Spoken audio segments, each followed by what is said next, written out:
Hello everyone, this is Professor Sanan Sari and welcome back to my YouTube channel. Friends, in our today's video lecture, we will discuss about the most important question from our chapter number 1 of Basic Tools in Economics subject. So now here we have a most important question, that is importance of economic variables. So before going to start, we need to take a recap or the revision of our last lecture. So, in our last video lecture, friends, what we learned? We learned about the meaning of variables and what are the different types of variables are existing. Okay, in which we learned about dependent variable, independent variable. हमने सीखा था endogenous variables क्या होते हैं, exogenous variables क्या होते हैं. इनके अलावा हमने और भी बहुत सारे variables के types सीखे जैसे quantitative and qualitative variables, real and nominal variables. But आज के इस वीडियो लेक्चर में friends we gonna discuss what are the importance, what are the value of these variables. Okay, so now let's learn together.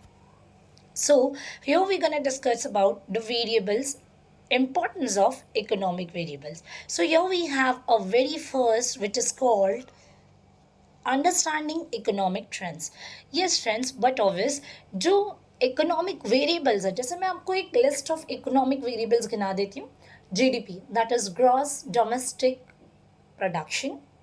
इसके बारे में deeply मैंने मेरे last video lecture में डिस्कस किया है, बट इन शॉर्ट बता दूं कि हमारे डोमेस्टिक टेरिटरी में it means with in India जितने भी number of goods and services produce होते हैं उसके मॉनेटरी वैल्यू को हम कहते हैं जीडीपी.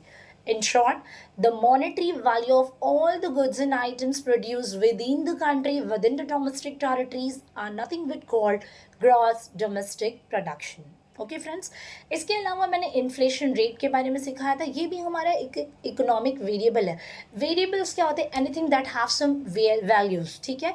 एंड इसके अलावा जिनकी वैल्यूज वेरीज होती रहती है, जिनके अंदर डिफ्रेंसिएशन देखने को मिलता है, जो बदलती रहती है अकॉर्डिंग टू द सिचुएशन, इन्हें हम कहते हैं वेरिएबल. जिनके पास कोई वैल्यू हो और जिनकी वैल्यूज़ बदलती रहें, इन्हें हम कहते हैं वेरिएबल. जिसके लिस्ट में आप लिख सकते हैं GDP, demand of product, income of the consumer, supply of a particular product which is supplied by the producer or the manufacturers. ठीक है. इसके अलावा बहुत सारे जैसे ग्रॉस डोमेस्टिक प्रोडक्ट के अलावा मैंने आपको जीपीएल के बारे में बताया था, that was general price level, inflation, employment rate, unemployment rate. ये सभी के सभी एग्जाम्पल्स हैं हमारे वेरिएबल के, जिन्हें हम इकोनॉमिक वेरिएबल भी कहते हैं. ठीक है दोस्तों, आगे बढ़ते हैं. Understanding economic trends, as you can see on the screen.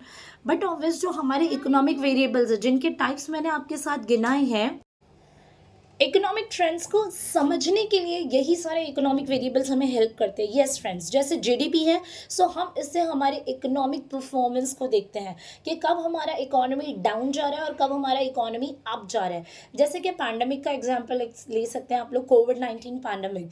इसमें हमारा जो जीडीपी था ना वो बहुत ही ज़्यादा डाउन हो चुका था.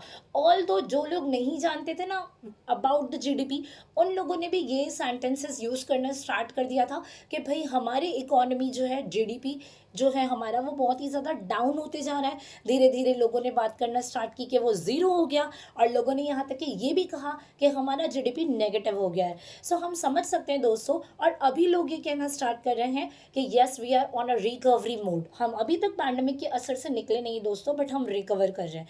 ठीक है. तो फ्रेंड्स, यहाँ पर जो हम रिकवरी मोड में, हम यहाँ कहीं ना कहीं हम किस चीज़ के बारे में बात कर रहे हैं? हम बता रहे हैं status of our economic performance, हमारा इकोनॉमी कैसे परफॉर्म कर रहा है. सो इकोनॉमी के परफॉर्मेंस को समझने के लिए हमें जिस इकोनॉमिक वेरिएबल की ज़रूरत पड़ती है दोस्तों, उसे हम कहते हैं जीडीपी. इसके अलावा मैंने यहाँ पर मेंशन किया इन्फ्लेशन रेट के बारे में. इन्फ्लेशन रेट मतलब महंगाई का जो रेट चल रहा है ना, इससे हम हमारे प्राइस लेवल को समझते हैं दोस्तों. अब इन्फ्लेशन क्या होता है इसके भी बारे में मैंने डीपली मेरे लास्ट वीडियो लेक्चर में बताया. और यस, अगर आपको इस वीडियो लेक्चर के बारे में जानना है, so definitely I am going to share the link on my description box, so you can watch from there. Okay. फिर इसके अलावा एक और मैंने यहाँ पर मेंशन किया है economic variable, that is unemployment. So friend, जो अनएम्प्लॉयमेंट होता है ना, इससे हम जो है लेबर मार्केट की कंडीशन को समझ सकते हैं. हम समझ सकते हैं कि कितने लोग अभी भी below the poverty line survive कर रहे हैं. जैसे कि ऑलमोस्ट जो है 2011 और 17 के डेटा के accordingly I can share with you the number और the percentage, that is 21.9% people still are living below the poverty line, गरीबी रेखा के नीचे सर्वाइव करते हैं. तो खैर, ये सारा जो इन्फो और स्टेटस जानने के लिए हमें इकोनॉमिक वेरिएबल की ज़रूरत पड़ती है। जैसे मैंने यहाँ पे 3 वेरिएबल सिखाया है, जीडीपी जो इकोनॉमिक परफॉर्मेंस दिखा रहा है, इन्फ्लेशन जो प्राइस रेट दिखा रहा है कि कब बढ़ रही है कम हो रही है, और अनएम्प्लॉयमेंट रेट हमारे लेबर मार्केट कंडीशन को सिखाने में हेल्प कर रहा है। ठीक है, बढ़ते हैं आप सेकेंड पॉइंट की तरफ, दूसरा इंपॉर्टेंस पॉइंट सीखते हैं। दूसरा इंपॉर्टेंस पॉइंट है हमारे पास पॉलिसी फॉर्मुलेशन। एग्जैक्टली हमारे इकोनॉमिक के जितने भी पॉलिसी मेकर्स हैं, पॉलिसी फॉर्मुलेटर्स है, ये लोग जो है किसी भी तरीके की इकोनॉमिक पॉलिसी को बनाने के लिए, जैसे कि वो टैक्स से रिलेटेड हो, टैक्स को कितना बढ़ाना है कम करना है, जनरल प्राइस लेवल, हमारे यहाँ पे जितनी भी चीज़ें हैं इनके लेवल को, इनके प्राइस को कब बढ़ाना है और कब कम करना है। सो इस तरीके की पॉलिसीज़ बनाने के लिए भी जो हमारे पॉलिसी मेकर्स हैं वो यूज़ करते हैं हमारे इकोनॉमिक वेरिएबल को, जैसे कि जीडीपी हो गया, जैसे कि अनएम्प्लॉयमेंट रेट हो गया, या फिर एनी अदर वेरिएबल्स। ठीक है फ्रेंड्स, सो आपको जो है फुल फ्लैज एक्सप्लेनेशन मेरे स्क्रीन पे दिखाई दे रहा होगा, आप वीडियो को सुने उसके बाद नोट डाउन कर सकते हैं, जहाँ पर आप जो है आपके एग्जाम में सेम यही सारे पॉइंटर्स लिख सकते हैं, आपको कोई एडिशन का भी ज़रूरत नहीं है। बट हाँ, सब्सट्रैक्शन नहीं करनी है, जितना मैंने मेंशन किया उतना तो at least you have to write in your examination. Okay, now the third importance of economic variable is prediction, forecasting and planning. So first of all we need to learn what is prediction. Prediction का मतलब होता है दोस्तों future के बारे में predict करना। Now what is predict करना? प्रेडिक्ट का होता है मतलब अंदाज़ा लगाना, सेम एज फोरकास्टिंग का भी मतलब होता है कि फ्यूचर एक्सपेक्टेशंस रखना, फ्यूचर में चीज़ों में होने वाली तब्दीली या चेंजेस के बारे में समझना, इसी को हम कहते हैं फोरकास्टिंग और प्रेडिक्शन। और साइमल्टेनियसली हमने यहाँ पे मेंशन किया प्लानिंग। सो यस, हमें फ्यूचर की किसी भी चीज़ के बारे में प्रेडिक्ट करना हो, अंदाज़ा लगाना हो या फिर प्लानिंग करनी हो। फॉर एग्जाम्पल समझो, if you are a entrepreneur, if you are running your business, तो अगर आप बिजनेस में समझिए कोई चीज़ प्रोड्यूस करते हैं, फॉर एग्जाम्पल आप जो है वाटर बॉटल्स को प्रोड्यूस अगर करते हैं, बनाते हैं, मैन्युफैक्चर करते हैं, सो आपको सोचना पड़ेगा कि लास्ट ईयर आपने कितनी वाटर बॉटल्स बनाई, बेची, इन्वेस्टमेंट कितना किया, टर्नओवर कितना मिला। तो उसके बेस पे आप क्या करेंगे, फ्यूचर का अंदाज़ा लगाएंगे, या आप आपके बिजनेस के करंट सिचुएशन के अकॉर्डिंगली फ्यूचर के बारे में प्रेडिक्ट करेंगे। तो यहाँ पर आप ये जो प्रेडिक्शन कर रहे हैं उसके बाद आप प्लानिंग करेंगे। सपोज आपने सोचा कि लास्ट टाइम जो है 2 लाख वाटर बॉटल्स आपने बनाई और बेची, और अभी आप प्रेडिक्ट कर रहे हो, यू आर अज्यूमिंग दैट कि in the future you are going to manufacture at least 3 lakh water bottle. तो उसके लिए आपको प्लान करना पड़ेगा, राइट? इसके लिए आपको क्या करना पड़ेगा, इन्वेस्टमेंट वैल्यूज़ बढ़ानी पड़ेंगी, नंबर ऑफ लेबर्स वर्कर्स बढ़ाने पड़ेंगे, आपको अच्छे कॉन्टैक्ट्स बनाने पड़ेंगे। From there you are going to get the raw materials for your own production, for your final production. Okay, so these are the part of planning friends, जो आपको करनी पड़ेंगी। But for the planning we have to do a proper prediction and the forecasting. Forecasting के भी steps होते हैं दोस्तों, जो आपको मैं नेक्स्ट सेमेस्टर में पढ़ाऊंगी, बट राइट नाउ आपको इतना ही समझना काफ़ी है। ठीक है, सो इसका भी एक्सप्लेनेशन मैंने दे रखा है।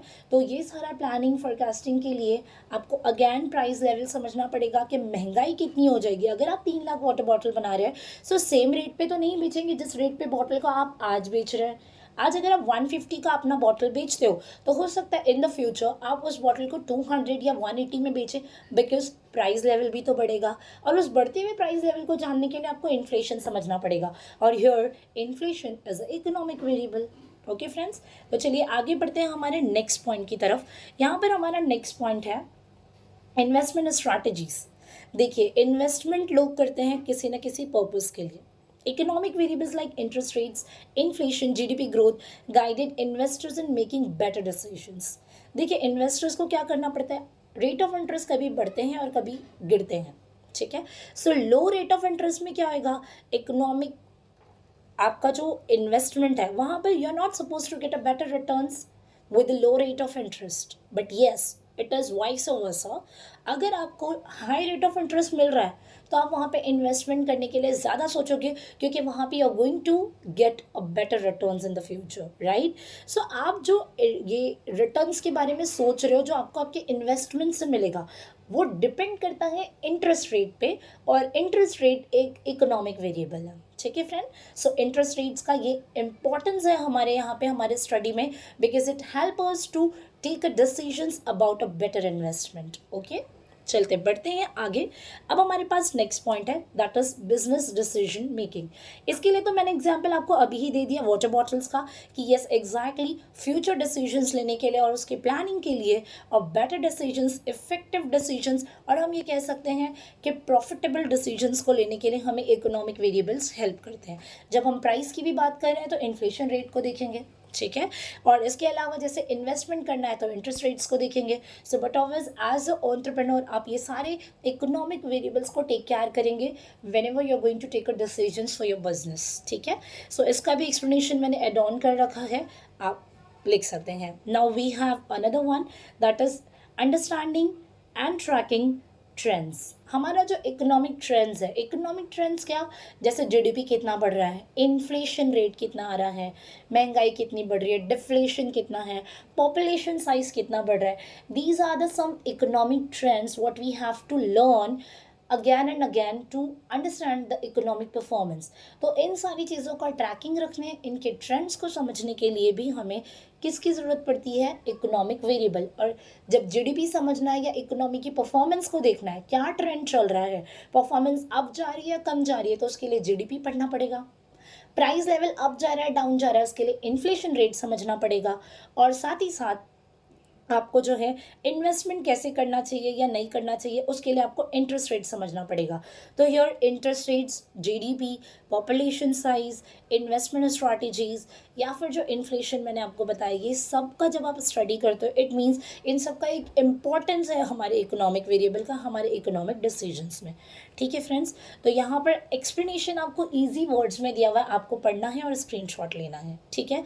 सो यहाँ पर जो है ऑलमोस्ट हमारे कुछ 2 से 3 पॉइंटर्स रह गए। यहाँ पर है कंपैरेटिव एनालिसिस। यस, जब आप इकोनॉमिक वेरिएबल्स जैसे कि जीडीपी ही ले लेते हैं, आप अगर जीडीपी को स्टडी करते हो सो इसका ये वैल्यू है ना कि ये बिटवीन द कंट्रीज कंपैरिजन करने में हेल्प करता है।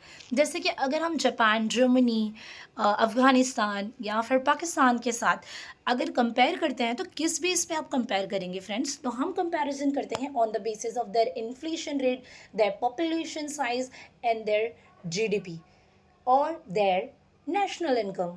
सो नेशनल इनकम हो गया, जीडीपी, ये सारे के सारे क्या हैं, इकोनॉमिक वेरिएबल। तो भाई इनकी ज़रूरत पड़ती है फ्रेंड्स हमारे इकोनॉमी के कंपैरिजन के लिए with the any other countries. Okay, now we have another one which is quantitative analysis, ठीक है।